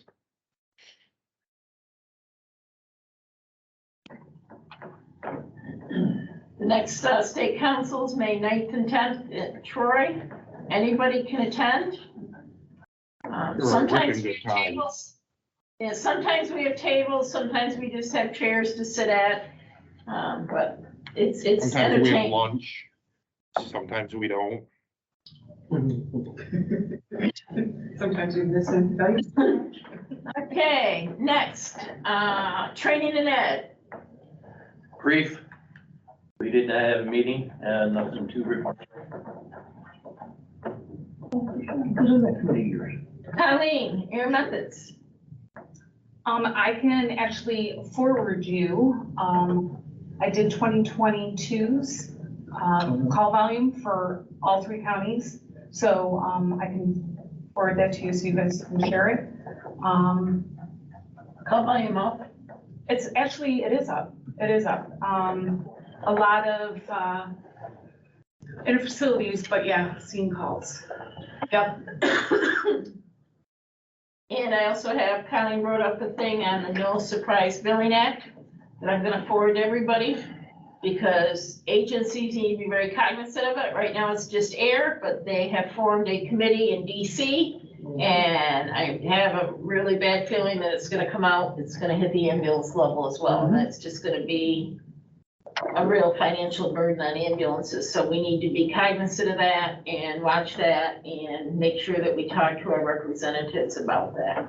May I add on that? What we're Absolutely. seeing is, yes, it's been a huge hindrance, but what it's actually doing is delaying the amount of money that our organization is receiving. Before, it would be maybe 180 days for us to receive payment. It's going like 280 to 300 days.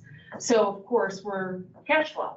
You know, we have to pay our vendors, things like that. So that is what we're actually feeling the effect of right now. The second thing is, you know, the VA impact also. Legislation, we were able to pull, to have them pause this until I think March of 2024, which is great because we wanted to, as a company, be able to like just level set with the whole money, you know, because it's just the cash flow, the reimbursements are just coming in very, very slow, which as for business, it's really difficult. So to then impact that with the VA, when it comes to, you know, reimbursement there, we were just like, so we won that. And again, reaching out to your county legislature and, you know, showing the impact statements that would have on your organization really, really proved to be helpful. Any questions for Colleen?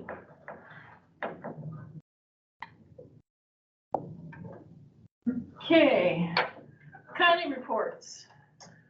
Okay, for Jefferson, just a short one this month, or this meeting. We currently have 4 courses going on. We have a basic, original, and refresher public health testing out in May. We have an advanced original course going out on Indian River, which will also test out in May. We have a BLS course that'll be testing out in April, going on at Fort Drum. And our pilot basic to advanced course is, I won't say reaching its halfway point, but the basic component will be tested out this Saturday.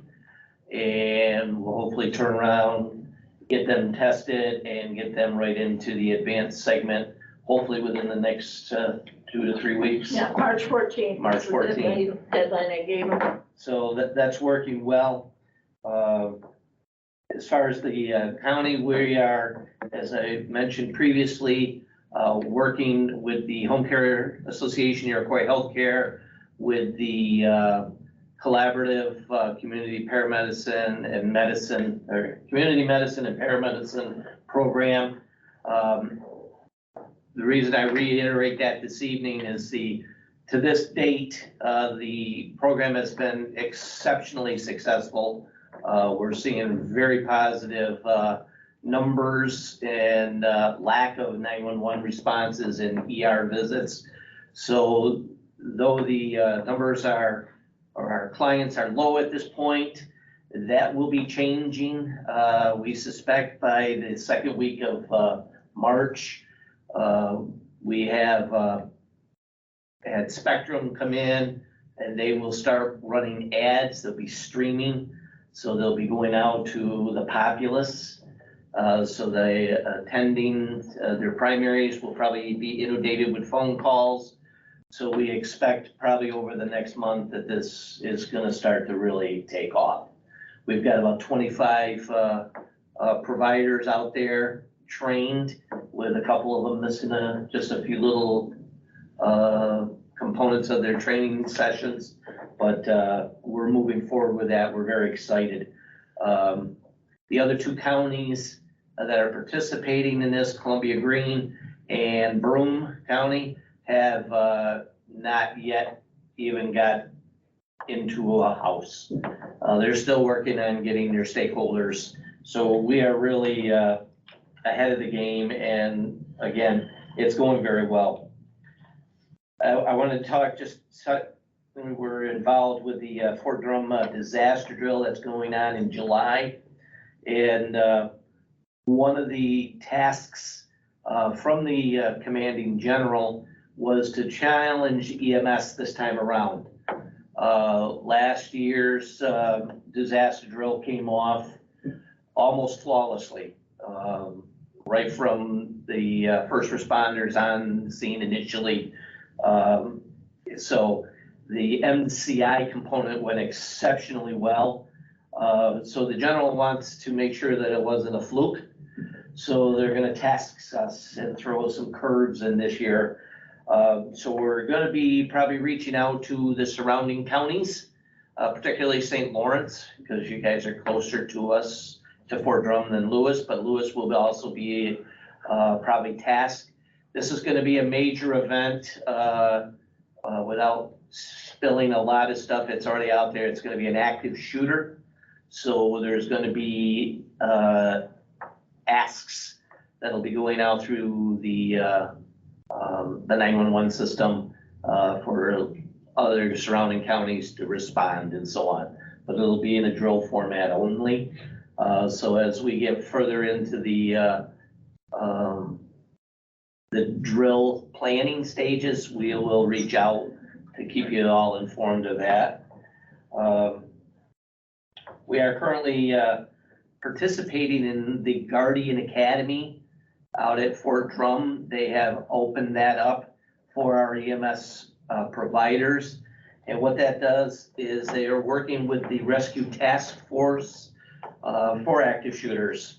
So we're working with the fire and law enforcement, and as they exit the structure, our folks are taking the victims, if you will, and processing them with it, and many MCIs, if you will.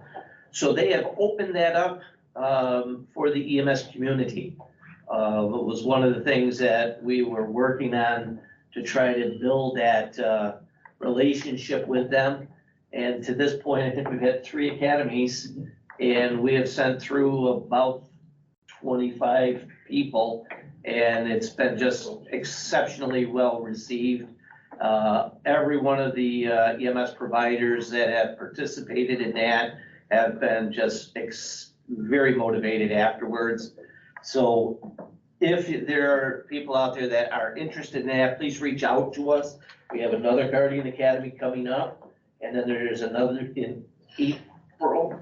May is the next one.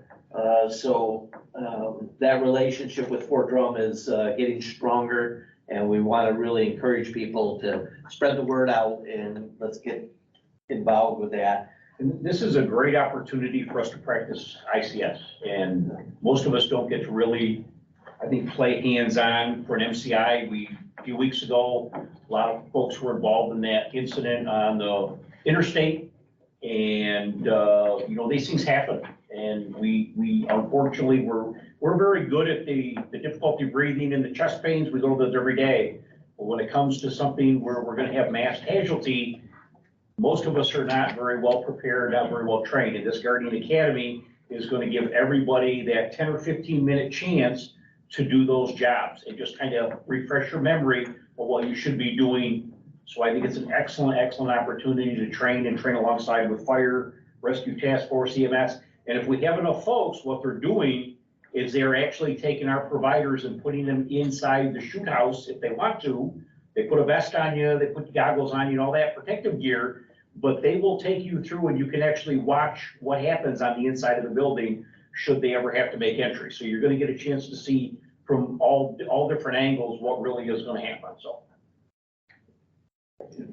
And the last thing, and we're working with Jonathan on this one, when the new LMS system, we're going to start recording some of our presentations, classes, and make them available for our students 24 hours a day, so that if they are having difficulty, they can go back and review it. They'll also be available for CMEs. We'll be working on a format where there'll be, the presentations will be done, and there will be a ability to take a quiz. And at completion of that, get a certificate for, you know, hour's worth of CME in any particular topic. So that's in the early stages, but something exciting and keeping us busy. And that is all I have.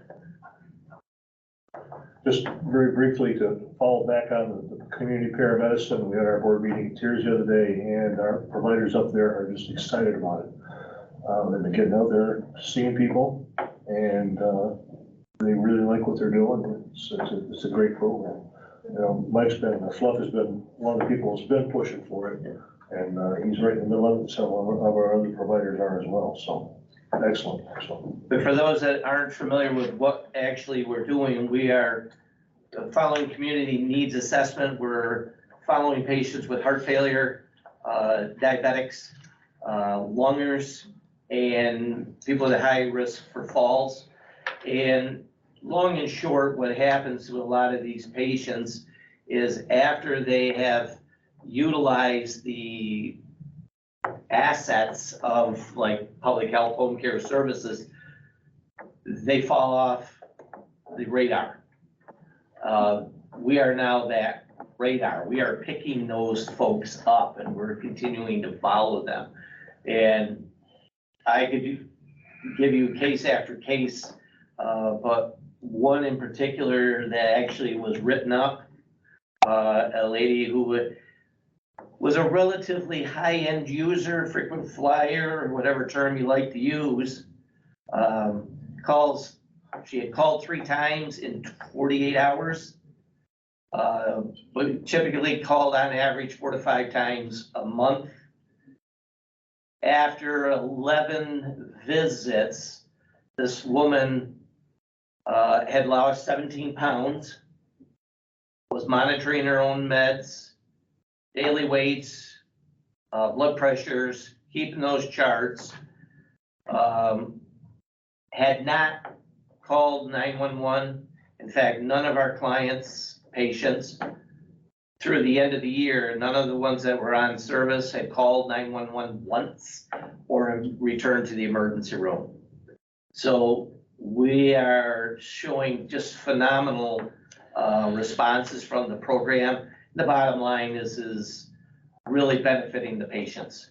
They're more comfortable at home, they're living better, and I just can't talk enough about what's going on with these folks. So kudos to all those providers that have gone through the training and they're out there doing this. It is just great. So. Any questions? In Jonathan's absence, can somebody give us a St. Lawrence County report? Marcus. All right, we have 3 EMT classes, one in Ogdensburg, one in Potsdam, and one in Gouverneur, with 50-something total students, 51 students still remaining in it. We have a fair chunk of virtual CMEs available up here.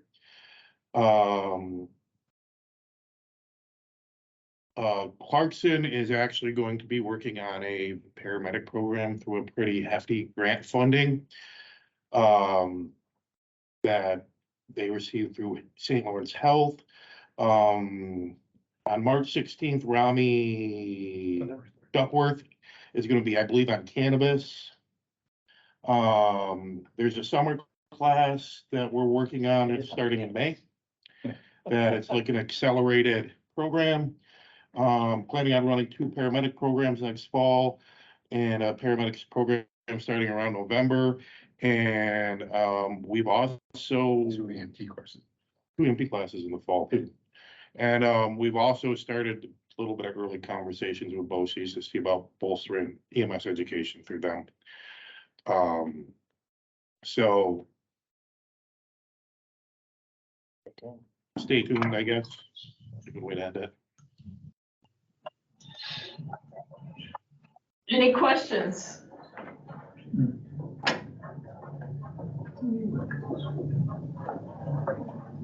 Bob, Lewis County. So not much has changed since my last report. Our EMS council numbers are dismal at best, even with a virtual option. We're trying to encourage folks to get on and participate in that a little bit more, but there are times when we barely get enough to make a quorum. But we're working on it. We're trying to move it forward. We got a really, really busy snowmobile season, as we're probably about the only place in the state that has decent snow.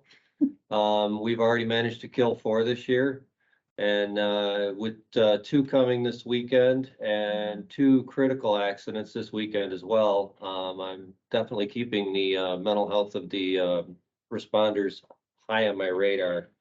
Typically, they take care of themselves because they've almost virtually become accustomed to it. And I hate to sound so blunt about it, but it disgusts me every year that we lead the state in fatalities on snowmobiles and nothing's being done about it.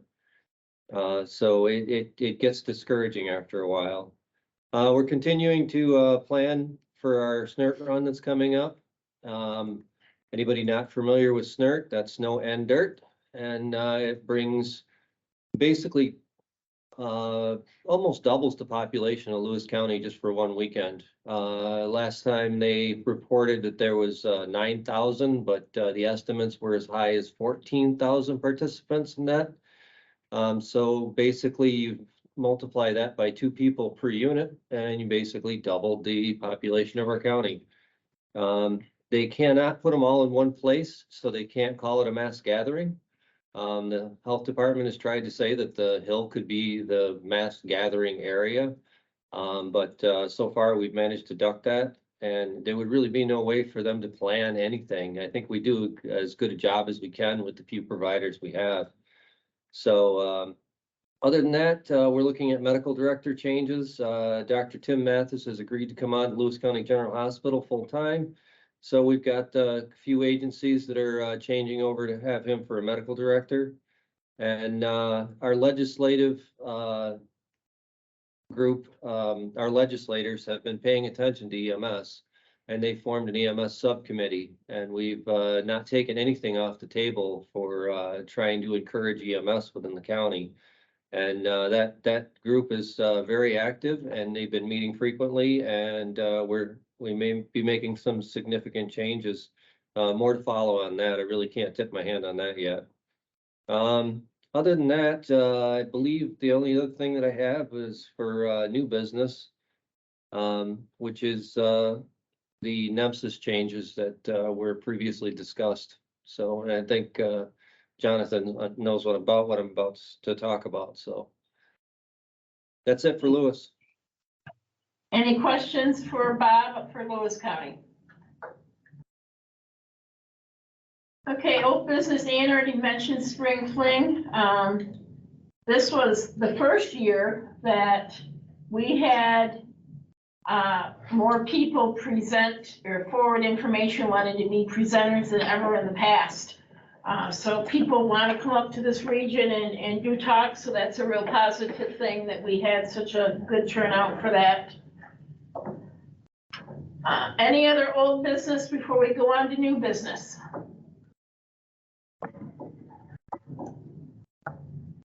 Okay. The proposed budget, Mark, do you want to talk about what let me see, I believe your council, your REMSCO voted against one section or something, correct? The section there. Yeah, 3033. Yeah, do you want to just let people know about that? Basically, part S of the Health and Human Services budget. There's, I believe, 17 of the recommendations from the white paper that they snuck all or part of in there, and that's kind of their carrot on top of the recommendations that the REMSCO actually set up to the state are in there almost verbatim. But then there's some kind of goofy things. There's a formation of, I believe, 10 EMS districts throughout the state. that are going to be responsible to about no one and appointed to be in charge by who knows who, and have whatever level of power that it sounds like they want to have. And that's where the REMSCO as a whole really wasn't a fan of it and put forth a recommendation to drop that part completely. There's also some CON changes in there. Basically an entire rewrite of the CON process. People seem to be a little bit more scared of that than I really am, because the whole thing says the REMSCO can promulgate rules and regulations on how this process is conducted, so it would not completely eliminate the REMSCOs, because we would be able to, as a REMSCO, say that the REMSCO is going to do these steps and send it here and do this with it. There is a rounding error worth of money. I believe it's $13.7 million that they're going to give us. And when I say rounding error, that is not a lot of money to New York State's budget. And the budget, and I would really encourage everyone to take a look at it. As a whole, there's some good stuff in it. There's also some stuff that's not so good that we think we can politically get removed. And there's also some stuff that opens some unknown. One of the things that's in the budget is a level of accountability moving forward for EMS agencies and ensuring that they're responding appropriately. And those are the highlights off the top of my head. I can send out some of the draft wording changes and recommendations and breakdowns that everyone has sent out when I get home. Thank you. The next thing on there is the white paper. If you haven't looked at it, it is 70 pages. 77. It was put out, oh, mine says 70. It was put out by the EMS Sustainability Technical Advisory Group, and Ann and Mark were both on that. And pages 9, 10, and 11 list 25 recommendations for things to be looked at. So I'm going to type these individually, and then we're going to look at assigning committees to look at these so that we can maybe be ahead of the game and look at this stuff for our region and see what we need to do to help make sure that we can comply with these recommendations. So we will need to take a look at that. So that will be presented at the April meeting. The other thing I wanted to. Before we go on, I did read about half of that, and if you folks haven't read that, it's worth the read. It's very much worth the read. There's a lot of information in there. I hope that it's not just a pipe dream. We've known about a lot of these problems for the last 30, 40 years, but I'm hoping that the corrections they're proposing are not just a pipe dream. I know that there's gonna have to be legislation, am I correct? There's gonna have to be some legislation that goes with this, and that's where I see the boondoggle to come. Well, and some of that legislation is in the governor's budget already. It's in this budget. Yeah. Let's hope it goes through. Did somebody have something up there? Sure. Yes. One of the things I would talk about with the white paper real quick when you read it, and really encourage everyone to read it, there is no such thing as a perfect document. There's hundreds and hundreds and hundreds of hours of meetings tied to that document. And, my name's listed as an author, and there's definitely things that I don't completely agree with in it, but there's also a lot of things that I do completely support. So, there are some things that are a little bit shock and awe. There are some things that have timelines that are completely unrealistic. So keep that in mind. But I would definitely encourage everybody to read it with an open mind and a path forward to solution. Not to leave that, one item in that of personal interest to me is it shows when they formed this Article 30 councils, and it was 1973. So it took probably about a year for that to be implemented, so this probably became a reality in 1974. And I was there when it was formed. And they talk about that this is not an essential service, and I've heard that before. Yep. I've had a hospital administrator testify in front of me that we're paramedics even are just Band-Aid people. It's doctors and nurses that provide the medical care. It's not EMS. So other new business, I did put in a grant proposal to the Jefferson County Workplace to do a EMT, AMT class during the day. They have funds available. It would be geared to 17 to 25-year-olds, and they would be paid for 40 hours.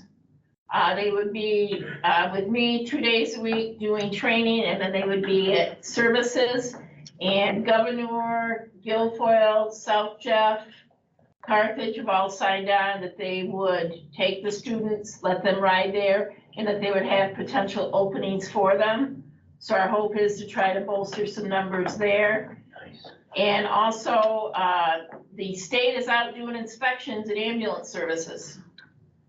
And two big areas that they're finding deficiencies is they're finding expired equipment on the ambulances. People don't realize that 2x2s and 4x4s and alcohol preps have expiration dates, and they're digging people for that. And that they don't have the policies that are called out in regulation that agencies must have. So we're gonna work on getting something together to get out to agencies that they can use. I took a form off the website last week that you can do a self-audit. And we've done it at South Jeff, and we'll get that out to agencies so that they can look at doing that. But Ed Major, I think they've done, I think he said 36 departments or something. And there hasn't been very many that they haven't issued deficiencies to. It's been a long time since they've been out here. We've been kind of complacent and stuff. So we need to make sure everybody's good and aren't gonna be in trouble when they come around, because they will be coming around. Debbie, Yep. they told us at the meetings that the number one thing they're seeing by far is hydro testing and oxygen bottles. Policy statement. And that's why the new policy statement just came from, because that is by far the number one thing they're getting people for. So check the dates. Yep. And we can even maybe put something out that says a star means this or something, try to make it very easy for these services to check their stuff so that we can help them with that. And the policy statement. That's all in the new policy statement that came out from the state. One of what happens though is many people have their bottles delivered, they're not filling them themselves. So they just assume their vendor that's delivering, whoever it be, has made sure they're hydrostatic tested. They are when they're filled, but if they sit in your station for 3 months, they are now not within date. So that's one of the key findings. Or key things that have been happening and people don't realize. Does anybody else have any new business? Bob, I thought you had something to say. Bob has some. There, now you can hear me. I did, and perhaps this isn't the venue for this, and perhaps I'm just venting and spouting, but the NEMSIS pushes forward these changes, and our PCR vendors are doing all that they can do to try to keep up with it. They don't even talk to them about it. They just do the push and say, figure it out. And one of the things that we noticed in our county anyway, it paralyzed just about the southern end of our county for IPCR, which is our main vendor. The NEMSIS change was final patient acuity from green, yellow, red, or black to not recorded. Not even not applicable, wouldn't accept that either. It said not recorded, and they just said, well, just put down not recorded. Well, if I look at this from a legal standpoint, if you've been continuously putting down final patient acuities, and now the state's telling you not to do it, it kind of makes you look bad as a provider. And, you know, as I stated, perhaps this isn't the place for it, but maybe as a group, we could kind of work with this state EMS to try to get them to stop pushing these changes out so frequently and give them and actually communicate with the vendors. That's a great way to get rid of your good EMS providers, is frustrate them at 3 o'clock in the morning when they can't close a chart. And then they say that they have to be closed by, you know, within 3 hours of the call or 4 hours of the call. That's a great way to kill your EMS system, is to frustrate them and make them mad because they've got to deal with this new change anyway. So I don't know, maybe as a group, we could, you know, push it forward and talk about it. And I don't know what that conversation is going to look like, but that's my 2 cents. I think that would be a great project for the new program agency director, so he can spend more quality time with Peter. I thought that belongs in systems committee, doesn't it? Doesn't it belong in And systems? the other thing that kind of goes along with that, Bob, from the compliance end and the billing end, is if they're putting not reported or they're just putting whatever so that they can close it, and then your documentation shows that you did a bunch of care, it could, if the insurance company just looks at that column, they could say, we're not paying at the ALS2 rate, we're only gonna pay at the BLS rate. So it has some other impacts that, you know, Peter doesn't understand that side of the business and could really impact what we get paid from insurance companies. Bob, if you All would that I be can willing, say, all that I can say is I respect Peter and what he does, but don't put me in the same room with him. It's not going to be a good outcome. We're going to exchange words. You should go with Jonathan when you have that meeting to discuss it. Well, either way, I'm just putting that out there, and like I said, it's garbage in, garbage out, and now they're forcing us to put garbage in by telling us that this is the only option for you. So that's my perspective on it. so I have a meeting with Peter tomorrow. Sorry. So if you could send me that in an email in the morning, I will gladly share it with him, just so I can put it as eloquently as you, because I have a hard time sometimes not saying things that I shouldn't when it comes to that stuff, like garbage in, garbage So out. what part would that be? Don't want me to be in the same room alone with him? Yeah. Yeah, it was actually, you know, I know this is gonna surprise you, but it was actually Jen that was the bulldog that went to work on this, and she was talking to Josh from IPCR. And her words are, state reported, they just sent a list of updates, 0 explanation. This make no sense, but there's a lot of changes that are done like this. So that's her words, and that's from the vendor. And they're clueless. When these things come out, they're just crammed down their throat. So actually, if you'd like to talk to Jen, I won't be available all day tomorrow. But if you really want to engage me in that, put me on speaker. I'll be driving back from Pennsylvania. I should be a ray of sunshine. Jonathan, were you aware of that change?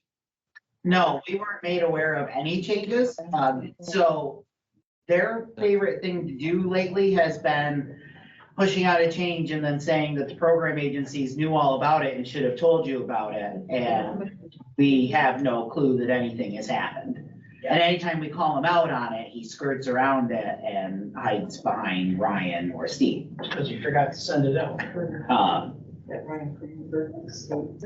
at the bottom of the. Yeah, so I want you to know, Bob, that we are equally as frustrated about this as you, because that's not how it's supposed to work. And like, there's a group of us that are 5 or 6 of us that are supposed to be developing the education that goes out to the providers so they know how to navigate these new changes once the schematron is updated, but they keep throwing in these little things here and there that they're not telling us anything about. So it makes us look like jerks because we're not telling you guys anything. And on the same token, we can't tell you anything we don't know. Right. So, Seriously, those, shouldn't that belong in REMSCO? Probably. To address this? And I'm not, all kidding aside, Mark, wouldn't that fall under your systems committee? Or no? He's speechless. This has never happened. Should we record that? What is- I'm not kidding, I'm being very, very serious. Depending on what angle you're coming from, it would either fall under education or systems. But eventually, everything comes through systems, so I've learned. But Because we can't be the only region, we can't be the only folks dealing with it. If the state is pushing this out and they're not telling the program agencies what this means, or not telling the vendor what it means, that leaves it up to everybody's interpretation. That's a problem with the system. If they're trying to get good data and they're pushing this stuff out, they're not getting the data they want. Well, the other thing they keep doing is they put out policies and they don't notify the program agency so that Ann and Jonathan can look at it. Because who does everybody call? They call the program agency, and then Ann's caught off guard because she doesn't know what they're calling it. So, you know, how hard is it to send a thing and say, these policies are going live effective this date? They can't seem to do that either. keep in mind that when it comes to documentation, it's a slippery slope because the word EPCR is not in Part 800. So there's no regulatory authority for New York State over EPCRs. Secondly, the other struggle is we can't get them to issue a data dictionary. So I'm going to ask the question of define delay. And so you have absolutely zero accurate data going into New York State because we have no idea what is pain when you start an IV, a complication, or is it none? What is bleeding when you start an IV? There's no definition of what any of the data points they want are. As a result, none of the data is worth anything. But yes, it would be a systems issue, probably an education issue. Really, it should be its own standing subcommittee until we get some new bureau leadership. And I go, These are recorded.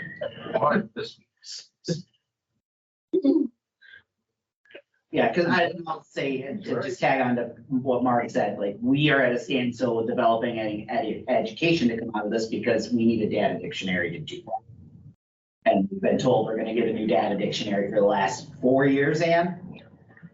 About that.